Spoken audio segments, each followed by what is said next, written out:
Hello students, कैसे हैं? कैसे बीता आपका पर्व त्योहार? और आने वाला पर्व त्योहार भी आप अच्छे से शांतिमय तरीके से और घर परिवार में खुशी का माहौल बनाकर ही बिताइए। चलिए आज के हम लोग इस टॉपिक में पढ़ेंगे नाउन जेंडर। जेंडर मीन्स होता है लिंग, संज्ञा या सर्वनाम का लिंग क्या है, जेंडर क्या है, यह इस टॉपिक में हम लोग पढ़ेंगे। उसके आधार पर आपका शब्द लगते हैं। तो डेफिनेशन जैसे हमको लिखना हुआ वह, तो वह स्त्री के लिए है कि पुरुष के लिए है, ये आपको सेंटेंस के भाव से समझना होगा। तो वहाँ पर वह के लिए फेमिनिन जेंडर के लिए कुछ और लगता है और मैस्कुलिन जेंडर के लिए कुछ और लगता है, और निर्जीव वस्तुओं के लिए यह की अंग्रेजी कुछ और लगती है। तो यह सब जेंडर के माध्यम से हम लोग जानेंगे। जेंडर डिफिनेशन है, डिफिनेशन ऑफ जेंडर, लिंग की परिभाषा, कैसे आप परिभाषित करेंगे जेंडर को, लिंग को कैसे आप डिफाइंड करेंगे। तो चलिए, जेंडर लिंग से किसी वस्तु, व्यक्ति, वस्तु यानी वह संज्ञा या सर्वनाम कुछ भी हो कि जैविक मतलब रचनात्मक प्रकृति का पता चलता है, उसकी संरचनात्मक बनावट या उत्पत्ति का पता चलता है, प्रकृति का पता चलता है कि वह पुल्लिंग है, स्त्रीलिंग है, उभयलिंग है या नपुंसक लिंग है, उसी को हम जेंडर कहते हैं। जैसे आपका मैन है, मैन, ओमैन, मैन मीन्स आदमी, यह पुल्लिंग है। ओमैन, वुमेन मीन्स वुमेन जिसे कह सकते हैं औरत, स्त्रीलिंग है। पीपल, पीपल में स्त्री और पुरुष दोनों हैं, इसको हम उभयलिंग कहते हैं। और स्टूडेंट भी आपका उभयलिंग है। एंड्स, एंड्स आपका न्यूट्रल जेंडर में न्यूट्रल जेंडर में आएगा। और ट्री जैसे ब्रिज, बुश मतलब झाड़ी, ये सब आपका न्यूट्रल जेंडर में आएगा।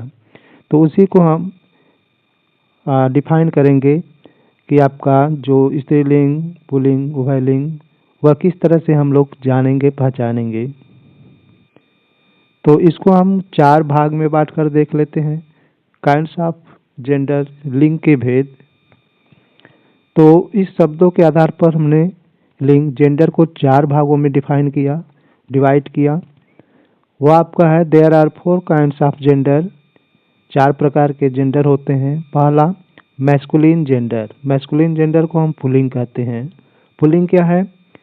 इससे पुरुष जाति का बोध होता है, इससे पुरुष जाति का बोध होता है, वह चाहे व्यक्ति हो चाहे जानवर हो, वह पुरुष जाति का बोध होता है। जैसे राम श्याम, राम श्याम, वह, फादर, अंकल, ब्रदर। यहाँ पर आप इंग्लिश में लिख सकते हैं। राम भगवान के लिए जब लिखेंगे तो रामा लिखेंगे, किसी सामान्य व्यक्ति के लिए लिखेंगे तो राम लिखेंगे। श्याम, वह का यहाँ पर ही हो जाएगा। अंकल माने चाचा, यहाँ पर अंकल माने चाचा होता है। तो ये आपका मैस्कुलिन जेंडर है। और फेमिनिन जेंडर में आपका क्या है? स्त्रीलिंग में इससे स्त्री जाति का बोध होता है, चाहे वह व्यक्ति हो चाहे वह जानवर हो। जैसे सीता, सीता, राधा, मदर, सी, यहाँ पर वह है फेमिनिन जेंडर। काऊ, आंट, आंट मीन्स चाची, ये आपका स्त्रीलिंग के शब्द है। तो आशा करता हूँ कि आपको समझ में आ रहा होगा।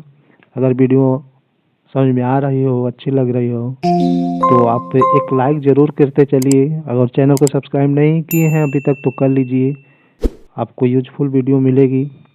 चलिए आगे चलते हैं। कॉमन जेंडर, कॉमन जेंडर उभयलिंग। यहाँ पर देखिए, जब मैस्कुलिन और फेमिनिन जेंडर एक साथ हो, यह क्लियर न हो कि मैस्कुलिन जेंडर है कि फेमिनिन जेंडर है, तो वहाँ पर आपका कॉमन जेंडर आ जाता है, उभयलिंग। इससे पुरुष एवं स्त्री दोनों जाति का बोध होता है, चाहे वो व्यक्ति हो चाहे जानवर हो। तो जैसे आपका माता पिता यानी parents, students, child, baby. Child में बच्चा, चाहे वह शिशु आपका फेमिनिन जेंडर हो या तो मैस्कुलिन जेंडर, इससे मतलब नहीं है। चाइल्ड मीन्स बच्चा आ जाते हैं, नर और बच्चा और फीमेल बच्चा दोनों। बेबी में इसी तरह, बेबी में भी दोनों बच्चे आ जाते हैं, चाहे लड़की हो चाहे लड़का। ऑर्फेन मीन्स अनाथ होता है, अनाथ माने होते हैं बच्चे, अनाथ वे बच्चे जिनका कोई नहीं होता है, अनाथ होते हैं। तो उसमें लड़की या लड़का कोई भी आ जाता है, तो आपका कॉमन जेंडर हो गया। और फोर्थ नंबर पर आपका है न्यूटर जेंडर, नपुंसक लिंग।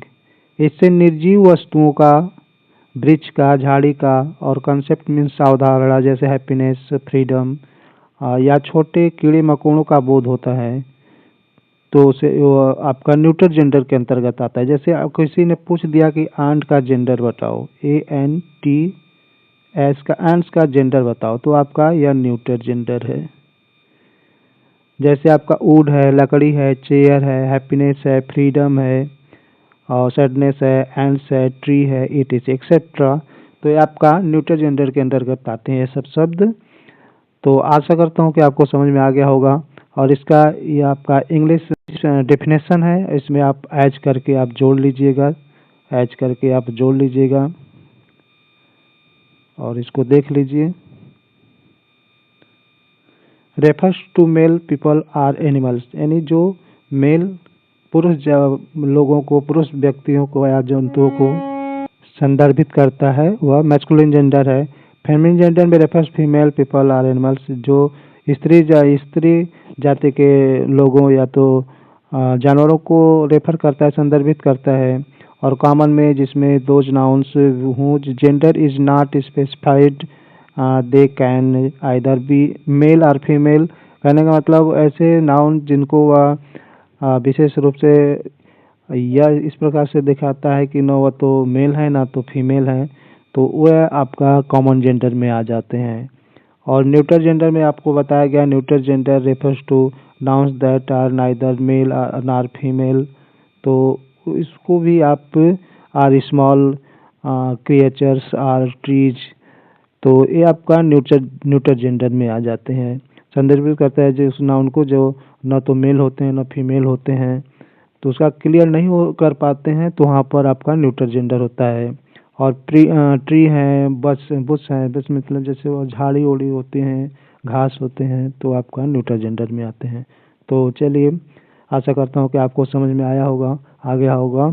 और अभी लाइक नहीं किए तो कर दीजिए, शेयर अपने दोस्तों में कर दीजिए और सब्सक्राइब भी कर लीजिए, और आपको मदद ही मिलेगी इंग्लिश पढ़ने में। तो चलिए, आज के लिए बस इतना ही। अपना ख्याल रखिए, तब तक के लिए बाय बाय।